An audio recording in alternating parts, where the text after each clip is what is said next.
What's going on? Today we're going to be going through the best and worst tattoo TikToks I could find. Okay, this first one, ain't nothing to learn. Not a thing. Just want you to suffer with me on this one. Alcohol on tattoos. Right on your throat. I bet that burns. Take it off. I hate it so much. It hurts my soul having to think of doing this. But I know some tattooers who put alcohol on every single tattoo. I do it to my apprentice sometimes when I want to, make everyone else laugh a little bit and he's getting a tattoo and he's annoying me. But yeah, crazy. Just like stomach pain inducing right there, I hope it's fake, mostly because if he has his throat in both hands and barely any tattoos on his arms, it looks goofy. I know we've gotten into that discussion before. A lot of you are like, let the person live. And I'm like, yeah, I got no problem with it, but it doesn't look good. So this one says, getting a new tattoo. Yes! Fuck! The healing process. Yeah, the healing process is never fun. I really didn't care about this guy's TikTok at all. What I did care about was looking at his neck, dude. That thing is so saturated. It is so gnarly. Yeah, I like blackout stuff. I'm not a huge fan of this blackout throat stuff. I will say it was executed really well. I think when you come into this range, I'm not a huge fan of blowouts. Neck blowouts kind of just, they don't do it for me. I'm curious what you guys think at home. I know some of you love blackouts. I like blackouts. Don't like the neck blackout. It looks weird to me. I will say that scorpion on his forehead, I like that. I get down on that one. That one's pretty cool. A lot of detail for the forehead, but whatever. But the neck, dude. And I really don't like these like scrapey things coming off. That type of like black work stuff that is just like kind of popular. Not a huge fan of it. But yeah, like something about the throat, when I look at this, I just see like a worm. Like you lose all the shadows of the chin and it just looks like, come on, I don't know. And I don't feel that way when I see like actual other tattoos on the neck. I'm like, you could still see it's like a chin, it moves, it looks right. But when it's all black and it's heavy like that, you just kind of lose the definition of a cheek chin thing. Either way, it was done really well. Salty Kirk's gonna come out a little bit.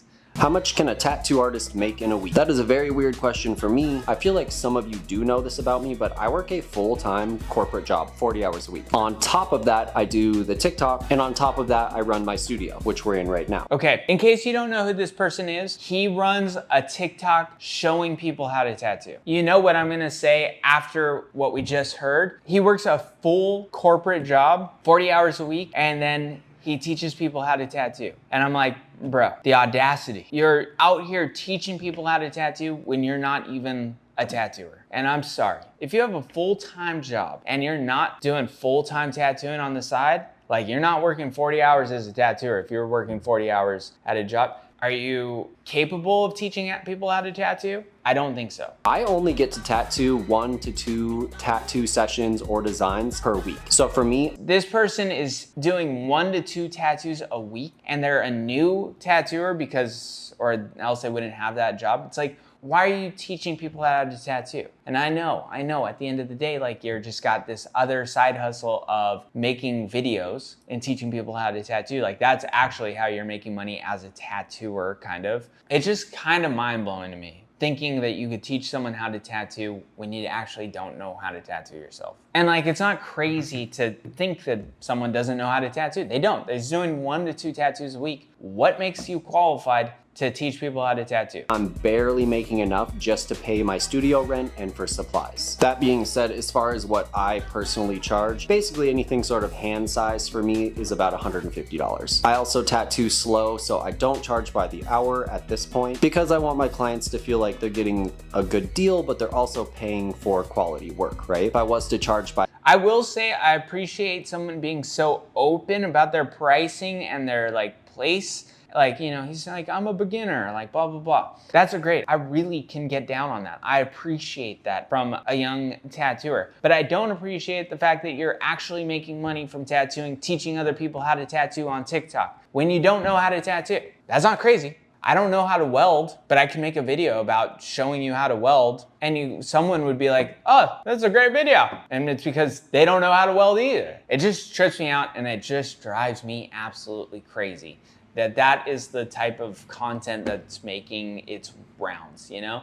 And I got no problem. I've already mentioned, if you want to learn how to tattoo at your house, learn how to tattoo at your house. But there's a lot of other jabronis who actually know how to tattoo, who are teaching people how to do it online. So make sure that if you are one of those people that are learning how to tattoo at house, you're picking the right people to learn from. Not this guy. I'm sorry. Okay, so we got some blackout stuff. I always enjoy a good blackout. I don't even mind a blackout cover-up thing, you know, putting some color over it. I will say, when you first pause it, you can actually see what that tattoo might look like in real life. And then you see the edited photo, obviously the saturation's taken down. A lot of that isn't actually gonna be there. Before someone puts in the comments, hey, have you seen Remy's arm? Yes, I have seen Remy's arm, okay? In case you're not familiar with who Remy is, he's a blackout cover-up dude who does a lot of this type of stuff. But I'm sure, even he would agree with me, that a lot of those like details in this photo are not actually going to be there when it's all done. It might take multiple sessions because that is just the reality of these types of tattoos. You really have to go over it. You really have to make it put in the skin. And once you put the saturation down on a camera, and you can do a lot of trickery with this type of stuff, doesn't mean I'm saying it's a bad tattoo. I think it's a great tattoo. I think for what you have to work with, super cool, super interesting that you're capable of doing this. But to me, I'm always like, there's other things to do with a blackout sleeve. I think running black and white is kind of a cooler option. But yeah, what do you guys think? How do you think it's gonna look? Because I don't think it's gonna look as cool as it looks in that final video, but you know, you guys will tell me some stuff. Okay, types of clients I do not respond to. This is a little different. This is me scrolling on Instagram, but I thought it was an interesting topic, dude. We're talking a lot about the behind the scenes of being a tattooer today. So let's get into it a little bit. People I don't respond to. The window shopper, the person who asks 40 million questions in your DMs. Okay, I don't really love that client either. The bargain hunters, don't really love those clients either. And disrespectful clients. Okay, let's talk about all three of those because I got experience with all three. First off, let's talk about bargain hunters. You know, they don't really bother me that much. Most of the time, I send them a price. They're not actually gonna get tattooed. Anyways, I grew up with a kid. I must have been, this was only a couple of years ago, maybe a year or two ago. And he texted me, and I've known this kid since we were little kids, you know, like we played baseball together. And this jabroni messages me, and he's like, hey, how much would you do for this tattoo? And then he was like, I'm out here trying to find the best price for it. And I was like, bro, we have known each other since we were kids. We played baseball together. We were friends. We were homies. And you're out here telling me that you're price shopping. I couldn't have found it more disrespectful. And I don't think it was because he is a bargain hunter. It just was like he was a bargain hunter who knows me. I'm like, dude, how many people are you messaging trying to find a bargain on this tattoo? And I'm not like, hey, I'm the world's greatest tattooer, so you better get tattooed by me. But just to be like, I'm only considered a good enough tattooer if the price is right. So bargain hunters don't ever bother me. But that one hurt me. And honestly, fuck that guy. On to the next, window shoppers. I think that's pretty much the same thing as bargain hunters. And then we got disrespectful clients. So, you know, I've got a few clients out there who are borderline disrespectful, but I still love them. Not bad people. For me, disrespectful clients, the ones that are the hardest to deal with are ones who are super cool to you, but they kind of ruin the atmosphere around them. You know, like they come in, they're great, super nice, super kind to me, but the moment they start talking, have complete disregard for anyone else in the room. And look, I got a rule, my shop. You don't talk about politics, don't talk about religion. You bring up any of those things and you're really like harping on them, I'm gonna tell you to shut the fuck up. Because the reality is I don't care about your religion or your political views. I care about the money you got in your pocket. And that's it. Like I'm running a business here. And if you're spreading that type of stuff without any regard for the other people in the room, and you bring up a conversation about, you know, politics or whatever, and everyone starts getting all dude, I'm not having it. I don't enjoy it. I don't care about it. And chances are our politics don't line up. If you have political views that you need to bring up to me, chances are I don't agree with them. Like, on to the next. If you're a tattoo artist and you see your client shaking like this, stop the tattoo.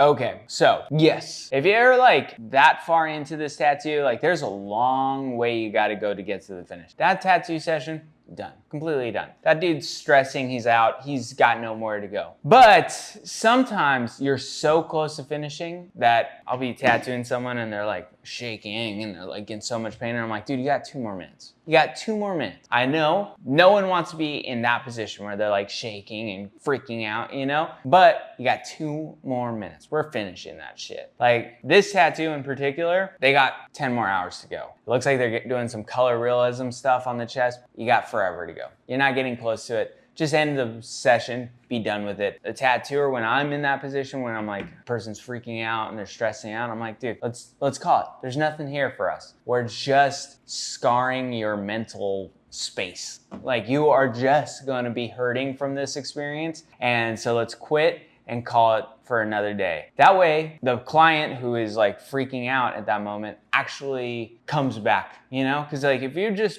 beat the shit out of them, they're never gonna wanna come back. But like I said, if you're like almost done, I'll push you, dude. Sometimes you just gotta finish the tattoo. And if the client is in that much pain, as a tattooer, you just got to deal with it. Like it's kind of weird that you're like physically torturing this person. Like this might be the most painful thing they've ever had happen to. Probably for sure the most painful thing anyone else has put them through, at least physically. That is part of the job sometimes. You just gotta put it in them, make them hurt, torture them a little bit. And on my side of it, on a tattooer side, you just gotta accept that. Like you're gonna be putting people through pain sometimes, and there's nothing you can do about it. You just have to be okay with it. When a client's in pain, I feel nothing. I don't feel bad, I just let them enjoy this awful fucking experience, and then we move on from it, you know? It's their experience to experience. Like, that's pretty cool. Like, they're going through it, they're gonna get over it. On to the next. Hi, I was just wondering if any of your artists do apprenticeships at this tattoo shop? No. Established tattooers with 15 years of experience and established clientele only, okay? Okay, so there's a few things about this. So obviously we're gonna talk about the apprenticeship part afterwards, but I do wanna talk about the 15 years of experience and clientele, blah, blah, blah, blah, blah. What they're talking about is like a lot of times tattoo shops who are looking to hire another tattooer, they want a tattooer with like crazy amount of experience and they want clientele. And as a shop owner, I would love that. I would love that every tattooer I hired was super established, amazing tattooer, and I could just be like, oh yeah, collect their money, be done with it. But a lot of times as shop owners, you do have to help develop the artist, you know? Like you can't just expect everyone to do and be as good as you dream they will be. So when I see tattoo shops that are like, we don't hire unless you have 6, 7 years of experience, I'm always like, what a joke. But if you're like a good enough shop, you can do whatever you want and it's not that big of a deal. But let's continue watching. Yeah, no problem. Hey, I was wondering if you guys do apprenticeships at this shop? Yeah, we do, but we already have an apprentice, and honestly, you probably shouldn't be telling people that you want an apprenticeship because that's like really embarrassing, and nobody will ever mentor you if you tell them that you want to be a tattoo artist. So you should reach out to this shop and see if they need a front desk girl and tell them that you'll work for free. Okay. Let's talk about it. I don't think shop people should work for free. You know, like if you're just a regular person who just needs a job and you're working the front desk and you clean up, you break down, you get us food, you shouldn't be working for free. But if you want to be an apprentice, maybe you should work for free. I don't know. I was going to be an apprentice. I would work for free. When I was an apprentice, I did work for free. And I did get my foot in the door by not being like Mr. like, I want to be a tattooer. I want to be a tattooer. I just played it cool. I was like, hey, I'm not going to fucking tell everyone what I want. I'm just going to work hard, get the fucking job done. A lot of times it's not so much that people like come up to me and they're like, I want to be an apprentice. It's really just the fact that I'm like, okay, cool. Like the opportunity I have currently is that you could be a shop person. That's the job I got. If that's cool with you, you, you can start working tomorrow. But if you come up to me and you're like, I want to be an apprentice, and I'm like, okay, cool, like I don't have that opportunity right now. And they're like, okay, and I'll be like, I have a shop hand job for you, and they're like, well, I want to be a tattooer. And I'm like, cool, I want fucking $45,000, dude. You want to hand that to me or what? I don't know. If you want to be a tattooer someday, get your foot in the door however you can. If that means working for free, work for free.